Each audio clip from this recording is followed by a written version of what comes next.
Bismillahirrahmanirrahim. Assalamualaikum warahmatullahi wabarakatuh. Sahabat Petu Ilmu yang dirahmati Allah Subhanahu wa taala. Isra dan Mi'raj Nabi Muhammad sallallahu alaihi wasallam adalah peristiwa yang sangat agung, peristiwa yang sangat penting sekali. Nah, dari peristiwa tersebut Nabi Muhammad SAW memperoleh berbagai macam pengalaman dan pengetahuan yang sangat bermanfaat bagi kelengkapan dirinya untuk mengemban tugas yang berat sebagai pembawa rahmat bagi alam semesta. Pengetahuan dan pengalaman yang paling berharga dalam peristiwa tersebut adalah berkaitan dengan memahami tanda-tanda kebesaran Allah Subhanahu wa taala. Baik itu kebesaran yang ada di alam raya yang dapat ditangkap oleh panca indera maupun yang ada di alam gaib yang tidak dapat dijangkau oleh indera manusia. Secara bahasa, Isra itu artinya perjalanan di malam hari, sedangkan Mi'raj adalah tangga untuk naik ke atas. Karena itu pengertian Isra yang dimaksudkan adalah perjalanan Nabi Muhammad SAW dari Masjidil Haram ke Masjidil Aqsa, sedangkan Mi'raj adalah perjalanan beliau dari Masjidil Aqsa ke Sidratul Muntaha. Sidratul Muntaha sendiri itu adalah tempat di langit yang bersifat gaib, tidak mungkin dijangkau oleh panca indera manusia, bahkan tidak dapat dijangkau oleh akal pikiran. Nah, di antara tujuan disarankannya Nabi Muhammad SAW atau diisrokannya Nabi Muhammad SAW adalah agar beliau mengetahui secara mendalam tanda-tanda keagungan Allah Subhanahu wa taala, kekuasaan dan kasih sayangnya terhadap semua makhluk. Peristiwa ini disebutkan dalam Al-Quran surat Al-Isra ayat 1. A'udzu billahi minasyaitonir rajim. Bismillahirrahmanirrahim. Subhanallazi asra bi 'abdihi lailam minal masjidil haram ila masjidil aqsa allazi barakna haulahu linuriyahu min ayatina innahu huwas samiul basir. Artinya, Maha Suci Allah yang telah memperjalankan hambanya pada suatu malam dari Masjidil Haram ke Masjid Al-Aqsa yang telah kami berkahi sekelilingnya, agar kami memperlihatkan kepadanya dari tanda-tanda kebesaran kami. Sungguh dia maha mendengar lagi maha mengetahui. Quran Surat Al-Isra ayat 1. Sahabat Petu Ilmu yang dirahmati Allah Subhanahu wa taala, dalam peristiwa Isra Mi'raj sebagaimana disebutkan berbagai kitab tarikh dan kitab hadis, Nabi Muhammad SAW dan umatnya diperintahkan untuk melaksanakan sholat 5 waktu sehari semalam. Peristiwa Isra Mi'raj menurut para ahli sejarah, selain disebutkan dalam kitab Al-Hadis, juga diisyaratkan dalam kitab Al-Quran pada awal surat An-Najm. Ayat tersebut adalah A'udzu billahi minasyaitonir rajim. Bismillahirrahmanirrahim.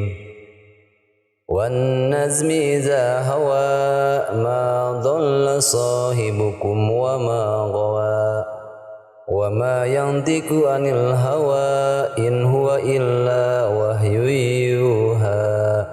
Allamahu syadidul quwa zu mirrati fastawa wa huwa bil ufuqil ala summa dana fatadalla fakana qaba qausaini aw adna fa auha ila abdihi ma auha. Artinya, demi bintang ketika terbenam, kawanmu Muhammad SAW tidak sesat dan tidak keliru, dan tiadalah yang ucapkannya itu menurut kemauannya sendiri, melainkan wahyu yang diwahyukan kepadanya. Yang diwahyukan kepadanya oleh Jibril yang sangat kuat, yang mempunyai akal yang cerdas, dan Jibril itu menampakkan diri dalam bentuk yang asli, sedang ia berada di ufuk yang tinggi. Kemudian dia mendekat, lalu bertambah dekat lagi, maka jadilah dia dekat pada Muhammad sejarak 2 ujung busur panah atau lebih dekat lagi. Lalu ia menyampaikan kepada hambanya Nabi Muhammad SAW apa yang telah Allah Subhanahu wa taala wahyukan. Quran surat An-Nazm ayat 1 sampai ayat 10. Nah, dengan diperintahkannya salat 5 waktu bagi Nabi Muhammad SAW dan umatnya pada malam Isra Mi'raj tersebut, dirasakan betapa pentingnya ibadah salat harus ditegakkan oleh setiap pribadi muslim. Dalam Al-Quran banyak disebutkan perintah agar menegakkan sholat. Perintah itu diulang berkali-kali sampai lebih dari 80 kali.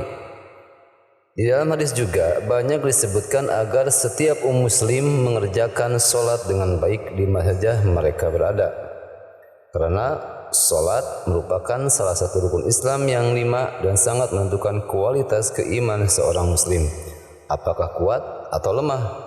Nah, kalau kita rajin mengkaji ayat demi ayat dari Al-Quranul Karim dan Al-Hadis, maka akan dijumpai berbagai pengarahan agar manusia muslim dapat mengerjakan dan menegakkan sholat dengan baik. Sholat yang baik dan benar adalah sholat yang dikerjakan dengan memenuhi syarat dan rukunnya serta ketentuan-ketentuan lainnya, diikuti dengan gerakan kejiwaan dan disertai rasa khusyuk dan keikhlasan yang mendalam. Sehingga menurut pengertian sholat menurut pengertian etimologi adalah doa dan pujian sebagaimana yang disebutkan dalam Al-Quran. A'udzubillahi minasyaitonirrajim. Bismillahirrahmanirrahim.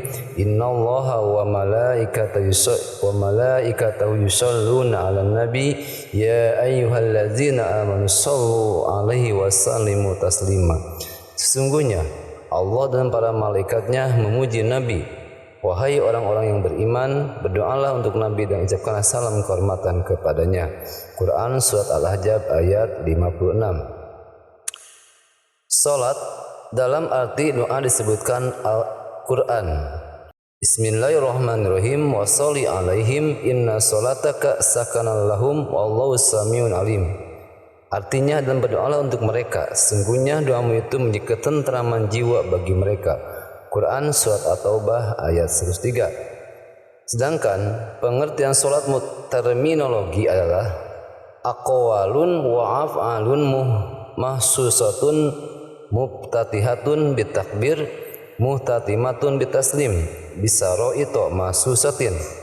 Artinya, ibadah yang terdiri dari beberapa ucapan dan perbuatan yang diawali dengan takbir dan diakhiri dengan salam, dengan syarat dan rukun tertentu. Nah, sahabat ilmu yang dirahmati Allah Subhanahu wa taala, pengertian di atas baru menggambarkan bentuk sholat secara lahiriah. Agar melengkapi semua itu, kita ikuti definisi sholat dari segi hakikatnya, yaitu menghadapkan hati kepada Allah Subhanahu wa taala sehingga dapat mendatangkan rasa takut kepadanya dan menanamkan dalam jiwa rasa keagungannya dan kesempurnaannya. Dan salat yang sempurna adalah salat dengan kriteria di atas. Salat yang dilakukan dengan memenuhi syarat, rukun dan ketentuan lain serta diikuti dengan gerakan kejiwaan. Dengan demikian, ibadah salat itu akan berdampak pada sikap mental kita dalam kehidupan sehari-hari. Mereka yang telah melakukan salat dengan baik dapat mencegah dirinya dari perbuatan keji dan mungkar. Sahabat ilmu yang dirahmati Allah Subhanahu wa taala, dengan ketentuan-ketentuan salat yang disebutkan di atas, insya Allah kita akan terhindar dari segolongan orang yang mengerjakan salat tetapi pada hakikatnya mereka tidak salat. Nabi Muhammad SAW menyitir kelompok ini dalam salah satu hadisnya, yati ala nasi jamalun yusalluna wala yusalluna, rawahu Ahmad. Artinya, akan datang suatu masa menimpa manusia banyak yang melakukan sholat padahal sebenarnya mereka tidak sholat. Hadis riwayat Ahmad. Sehingga dengan memperingati peristiwa Isra Mi'raj ini, semoga kita dapat meningkatkan sholat kita sebaik mungkin sehingga dapat meningkatkan takwa kepada Allah Subhanahu wa taala. Nah, sahabat ilmu yang dirahmati Allah Subhanahu wa taala, tentu dengan adanya Ulasan dan pembahasan tentang sholat dan Isra Mi'raj ini sangatlah bermanfaat bagi sahabat semua yang ingin mengetahui tentang kedua hal tersebut, sehingga ada hikmah tersendiri di balik peristiwa Isra Mi'raj itu. Mohon maaf dari kami channel Fatwa Ilmu apabila masih banyak kesalahan dan hilaf dari segi pembahasan dan penerangannya. Pertanyaan dari sahabat semua yang ada di kolom komentar tentu itu sangat diharapkan sekali untuk menjawab hal-hal yang mungkin kurang dimengerti dan dipahami dari pembahasan ini. Dan insya Allah akan kami jawab sesuai dengan kapasitas keilmuan kami. Jangan lupa juga untuk menyimak kembali pembahasan lainnya seperti tentang puasa Rajab. Dan untuk perjumpaan kali ini saya rasa dicukupkan sekian. Tetap dukung channel Fatwa Ilmu ini dengan subscribe, like, komen, dan share. Semoga menjadi pahala dan amal soleh bagi sahabat semua. Wal afu minkum. Wassalamualaikum warahmatullahi wabarakatuh.